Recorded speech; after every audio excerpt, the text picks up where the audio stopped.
जनगणना 2027 का जो प्रक्रिया है दोस्तों चालू हो चुका है और इस बार जनगणना आपको खुद सबमिट करना होगा, यानी कि आप अपने मोबाइल से या कंप्यूटर से अपना डिटेल खुद ही सबमिट करेंगे। जी हाँ दोस्तों, आपके घर के एड्रेस के ऊपर कोई नहीं आएगा जनगणना फॉर्म भरने के लिए, पूछने के लिए, लिखने के लिए कुछ भी नहीं आने वाले हैं। सारा का सारा जो इस बार जनगणना का प्रोसेस है बिल्कुल ही ऑनलाइन कर दिया गया है। यहाँ पे 2 स्टेप में अपना जनगणना जो है कंप्लीट होता है। पहला, एक तो अपना सारा डिटेल को सबमिट करोगे, ठीक है, एप्लीकेशन नंबर जनरेट हो जाएगा।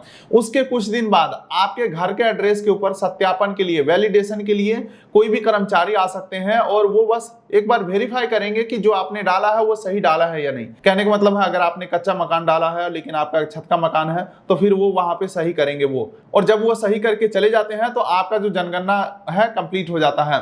तो चलिए बेहतर जानकारी के लिए फिलहाल चलते हैं कंप्यूटर का स्क्रीन के ऊपर और जनगणना ऑनलाइन करने का कंप्लीट प्रोसेस देखते हैं। क्योंकि ये 17 अप्रैल से ही वेबसाइट लाइव हुआ है तो गूगल पे रैंक कर नहीं रहा। तो चलिए दोस्तों, बेहतर जानकारी के लिए कंप्यूटर के स्क्रीन के ऊपर चलते हैं और जनगणना करने का कंप्लीट प्रोसेस देखते हैं। आपके सहूलियत के लिए जनगणना का जो डायरेक्ट लिंक है डिस्क्रिप्शन पिन कोड दे दिया हूं, और ये सेंट्रल गवर्नमेंट का वेबसाइट है। इसी से यानी इसी एक वेबसाइट से सभी स्टेट का जनगणना कंप्लीट होगा।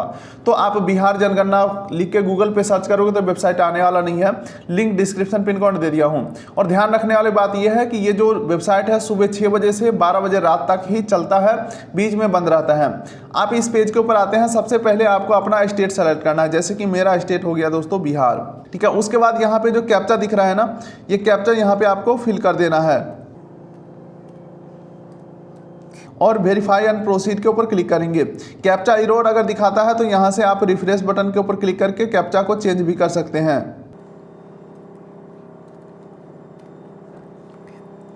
चलिए, अब यहाँ पे देख सकते हैं कुछ टर्म्स एंड कंडीशन बताए जा रहे हैं। 15 से 20 मिनट आपका लग सकता है और सही जानकारी आपको देना है और ओके कर देते हैं। अब चलिए दोस्तों, एक प्रोफाइल बना लेना है। सेल्फ इनुमिनेशन HOF लॉगिन, यानी कि हेड ऑफ फैमिली का डिटेल डालना है। आपके घर में जो भी गार्जियन है, मान के चलो पिताजी गार्जियन है तो उनका डिटेल डाल करके यहाँ पे अकाउंट बनाना है। उनका नाम डाल लेना है, मोबाइल नंबर चाहे आप अपना ही डाल दो, ईमेल ID ऑप्शनल है, आप डाल सकते हो, छोड़ सकते हो, और वेरीफाई एंड प्रोसीड के ऊपर क्लिक करेंगे। उसके बाद दोस्तों हमारे नंबर पे OTP भेजा गया है, ओके कर देते हैं। OTP एंटर करेंगे, उससे पहले हमें अपना भाषा सेलेक्ट कर लेना है। तो चलो मैं भाषा यहाँ पे हिंदी सेलेक्ट कर लेता हूँ और यहाँ पे OTP जो आया है OTP एंटर करके आगे बढ़ेंगे।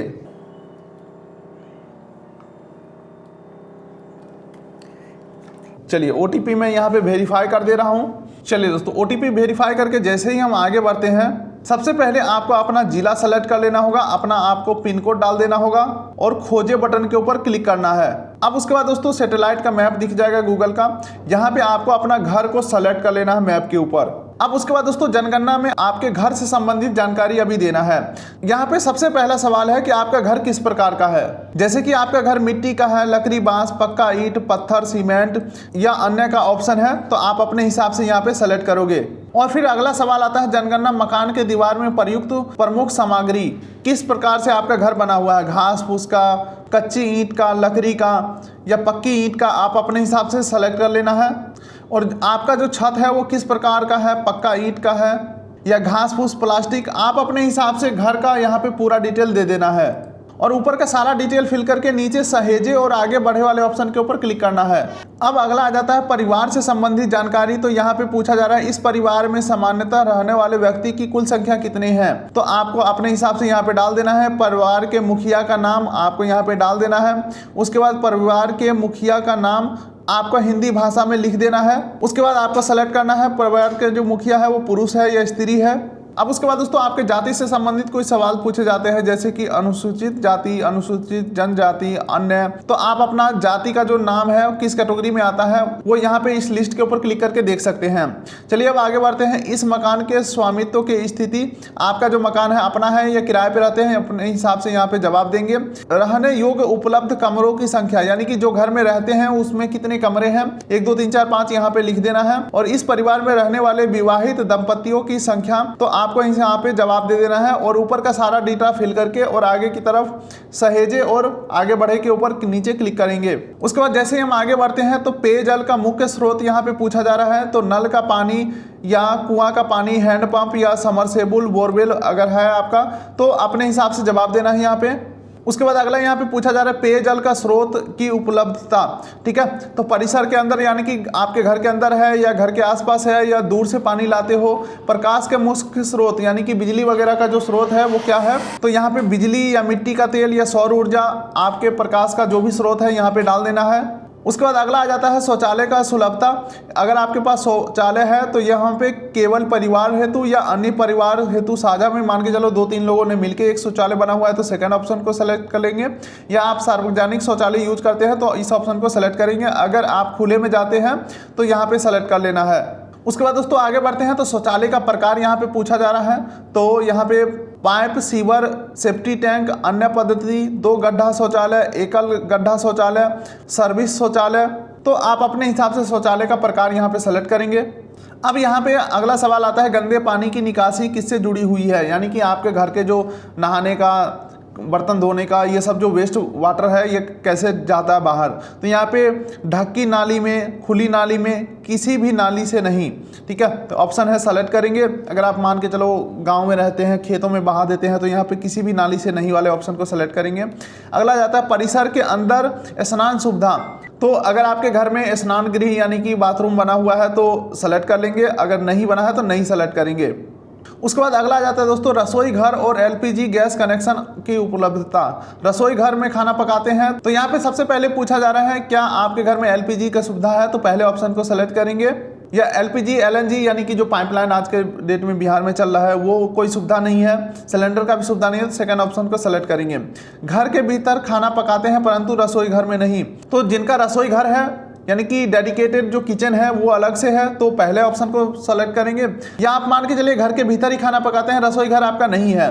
ठीक है, तो इसमें से ऑप्शन सेलेक्ट करेंगे एलपीजी कनेक्शन है या नहीं है, खुले में या घर के बाहर पकाते हैं तो एलपीजी से पकाते हैं, या गैस कनेक्शन है या नहीं है उस हिसाब से यहाँ पे जवाब देना है। या खाना नहीं पकाते हैं, सार्वजनिक खाना खाते हैं तो यहाँ पे भी ऑप्शन दिया गया है। उसके बाद अगला सवाल आता है खाना पकाने के लिए मुख्य ईंधन का स्रोत क्या है। ठीक है, जलाऊ लकड़ी हो गया या फसल का अवशेष जैसे कि लकड़ी मान लो, या गोबर का जो उपला है वो, मिट्टी का तेल, एलपीजी, एलएनजी, या बिजली से बनाते हैं गोबर गैस, बायोगैस या सौर ऊर्जा से। तो यहाँ पे मैं एलपीजी एलएनजी सेलेक्ट कर लेना हूँ, बाकी आप अपने हिसाब से डिटेल को सेलेक्ट करेंगे। तो ऊपर का सारा डिटेल फिल करके सहेजे और आगे बढ़े वाले ऑप्शन के ऊपर क्लिक कर देना है। अब उसके बाद पूछा जा रहा है आपके घर में इलेक्ट्रॉनिक सामान क्या क्या है, रेडियो या ट्रांजैक्शन है या नहीं है, सेलेक्ट करेंगे। टेलीविजन है तो दूरदर्शन, मुफ्त डिश, फ्री वाला डिश है या केबल कनेक्शन है, डीटीएच है। इसके अलावा इंटरनेट की सुविधा है या नहीं है आपके घर में, लैपटॉप कंप्यूटर है या नहीं है, मोबाइल और स्मार्टफोन है या नहीं है, केवल लैंडलाइन है या केवल मोबाइल है। और अगर मोबाइल है तो स्मार्टफोन या दूसरा नॉर्मल मोबाइल है तो एक एक ऑप्शन सेलेक्ट कर सकते हैं, या दोनों है तो दोनों को सेलेक्ट करेंगे। अगर आपके घर में कोई मोबाइल नहीं है तो नहीं के ऊपर क्लिक करेंगे।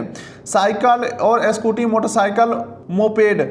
मोपेड क्या होता है ये तो मुझे भी नहीं पता, साइकिल, मोटरसाइकिल या स्कूटी वगैरह है या नहीं है तो आप अपने हिसाब से सेलेक्ट कर लेंगे। उसके बाद कार या जीप, वैन वगैरह है या नहीं है अपने हिसाब से सेलेक्ट करेंगे। उसके बाद अगला पूछा जा रहा है कार या जीप या वैन है आपके घर में, तो हाँ ना में जवाब देंगे। परिवार द्वारा उपयोग किए जाने वाले मुख्य अनाज चावल, गेहूं, ज्वार, बाजरा, मक्का या अन्य का यहाँ पे ऑप्शन है, अपने हिसाब से सेलेक्ट करेंगे। तो डिटेल सारा फिल करके सहेजो और आगे बढ़े वाले ऑप्शन के ऊपर आपको क्लिक कर देना है। जैसे ही आगे बढ़ते हैं तो एक बार आपको डिटेल जो है आपका सारा प्रीव्यू कर लेना है, सारा डिटेल आपको वेरीफाई कर लेना है। अगर आपका ऊपर का दिया हुआ सारा डिटेल सही है तो पुष्टि करो और सबमिट करे वाले ऑप्शन के ऊपर क्लिक कर देना है। अब उसके बाद दोस्तों यहाँ पे बताया जा रहा है आपका डिटेल जो है सफलतापूर्वक सबमिट कर दिया गया है और आपके ईमेल आईडी और मोबाइल नंबर पे एप्लीकेशन नंबर भेज दिया गया है। लेकिन ध्यान देने वाली बात यह है दोस्तों, अपना एप्लीकेशन नंबर डाल करके कभी भी आप डिटेल को मॉडिफाई कर सकते हैं 1 मई 2026 से पहले। और 2 मई से आपका ये जो डिटेल है ये वेरीफाई किया जाएगा। कर्मचारी आपके घर पे आएंगे और वेरीफाई करके जाएंगे, सब कुछ सही रहा तो आपका डिटेल सबमिट कर दिया जाएगा। तो यही है दोस्तों जनगणना का कंप्लीट प्रोसेस। उम्मीद करता हूँ वीडियो आपको अच्छा लगा तो वीडियो कर दिए लाइक, चैनल कर दिए सब्सक्राइब, ताकि मिलेंगे ऐसे ही किसी अगले वीडियो में। तब तक के लिए नमस्कार।